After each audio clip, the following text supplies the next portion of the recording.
సంఖ్యాకాండము 20వ అధ్యాయము. మొదటి నెలయందు ఇశ్రాయేలీయుల సర్వసమాజము సీను అరణ్యమునకు రాగా ప్రజలు కాదేషులో దిగిరి. అక్కడ మిర్యాము చనిపోయి పాతిపెట్టబడెను. ఆ సమాజమునకు నీళ్లు లేకపోయినందున వారు మోషే అహరోనులకు విరోధముగా పోగైరి. జనులు మోషేతో వాదించుచు, అయ్యో, మా సహోదరులు యెహోవా ఎదుట చనిపోయినప్పుడు మేమును చనిపోయిన ఎడల ఎంతో మేలు. అయితే మేమును మా పశువులను ఇక్కడ చనిపోవునట్లు ఈ అరణ్యంలోనికి యెహోవా సమాజమును మీరేల తెచ్చితిరి? ఈ కానిచోటికి మమ్ము తెచ్చుటకు ఐగుప్తులో నుండి మమ్మను ఏల రప్పించితిరి? ఈ స్థలంలో గింజలు లేవు, అంజూరలు లేవు, ద్రాక్షలు లేవు, దానిమ్మలు లేవు, త్రాగుటకు నీళ్లే లేవు అనిరి. అప్పుడు మోషే అహరోనులు సమాజమెదుట నుండి ప్రత్యక్షపు గుడారం యొక్క ద్వారములోనికి వెళ్లి సాగిలపడగా యెహోవా మహిమ వారికి కనబడెను. అంతటా యెహోవా మోషేకు ఇలాగున సెలవిచ్చెను, నీవు నీ కర్రను తీసుకుని నీవును నీ సహోదరుడైన అహరోనును ఈ సమాజమును పోగుచేసి వారి కనులెదుట ఆ బండతో మాటలాడుము. అది నీళ్లనిచ్చును. నీవు వారి కొరకు నీళ్లను బండలో నుండి రప్పించి సమాజమునకును వారి పశువులకును త్రాగుటకిమ్ము. యెహోవా అతనికి ఆజ్ఞాపించినట్లు మోషే ఆయన సన్నిధి నుండి ఆ కర్రను తీసుకుని పోయెను.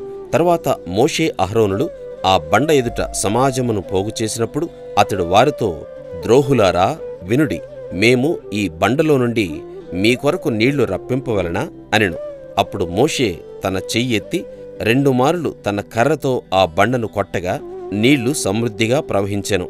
సమాజమును పశువులను త్రాగెను.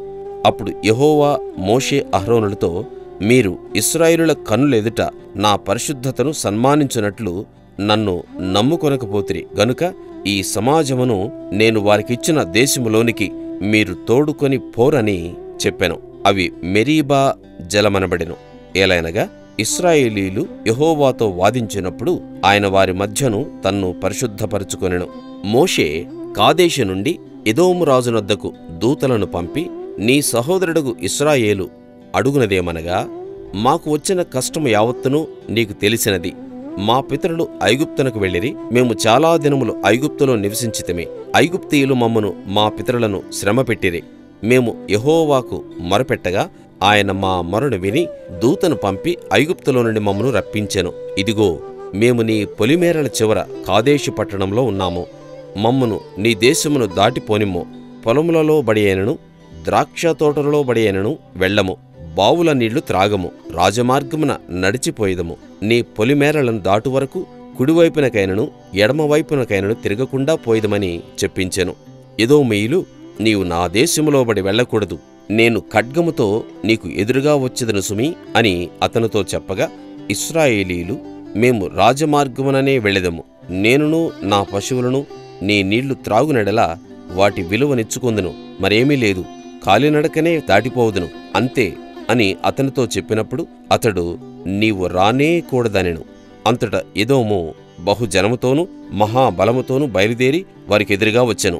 ఎదోము ఇశ్రాయేలు తన పొలిమేరలో బడి దాటిపోవుటకు సెలవీయలేదు గనుక ఇశ్రాయేలీయులు అతని యొద్ద నుండి తొలగిపోయిరి.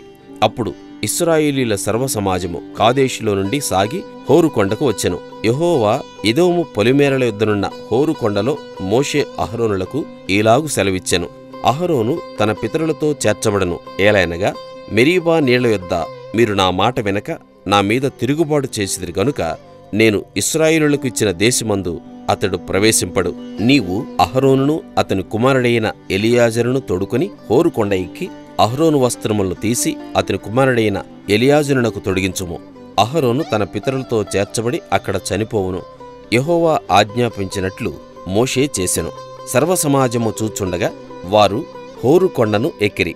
మోషే అహరోను వస్త్రములు తీసి అతని కుమారుడైన ఎలియాజరునకు తొడిగించెను. అహరోను కొండ శిఖరమున చనిపోయెను. తరువాత మోషేయు ఎలియాజరును ఆ కొండ దిగివచ్చిరి. అహరోను చనిపోయినని సర్వసమాజము గ్రహించినప్పుడు ఇశ్రాయేలీయుల కుటుంబీకులందరూ అహరోను కొరకు 30 దినములు దుఃఖము సలిపిరి.